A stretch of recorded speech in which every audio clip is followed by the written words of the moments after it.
What's up guys, Sal here. So Apple will officially launch the iPhone 14 lineup on the 7th of September and will sell it on the 16th of September. We know everything there is to know about the handset, so let's take a look at the top 5 new features the iPhone 14 Pro and Max will get this year. Apple is doing away with the notch for the iPhone 14 Pro lineup and will include not just one but two cutouts on the display. The circular cutout will house the front-facing camera and the pill-shaped cutout will include the Face ID hardware. Honestly, in a world of small punch-hole displays in Androids, these cutouts on the 14 Pro are laughable. But it helps Apple to set the phone apart from last year's Pro models and this is business! The iPhone 14 Pro and Max will finally get always-on display 6 years later than their arch-rival Samsung. However, Apple's implementation will be a tad different than Samsung's. Instead of giving you a black screen with clock and widgets, Apple has decided to just dim the screen. Yes, once the user turns off the screen of the iPhone 14 Pro, the wallpaper will switch to the sleep version where users will see reminiscence of their wallpaper and information such as the time and their lock screen widgets even when their display is not in active use, and will return to full brightness when the phone is unlocked. But how this affects the battery life and the screen burn-in remains to be seen though.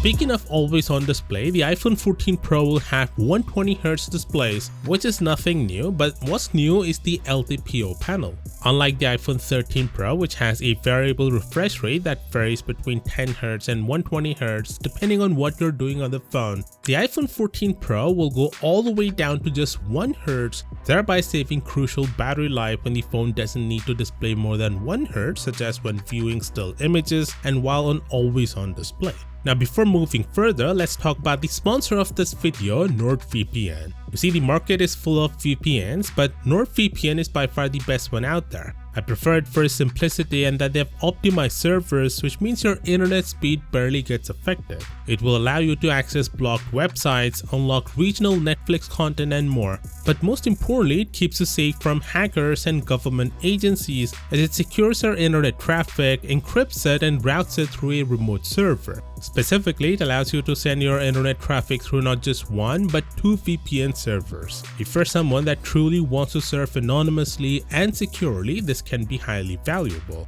It's available on Android, iOS, macOS, Windows and Linux, and you can use up to 6 devices simultaneously within one subscription. There are 3 plans to choose from: Standard, Plus and Complete, so go to nordvpn.com/techtalk to get a 2-year plan with a huge discount plus 4 additional months for free. The link is in the description. The front camera of the iPhone 14 Pro will get 2 big upgrades. The first one is a bigger aperture, bumping from f2.2 to f1.9. This has 2 benefits: A shallower depth of field, which would make the photos as well as the videos much more pleasing to the eyes. And B, it results in sensor capturing more light, which would result in better low-light photos. The second big upgrade is the autofocus, which means sharper images across a range of distances. But this isn't something new in smartphones. Samsung introduced autofocus on selfie cameras with the Galaxy S8 5 years ago back in 2017.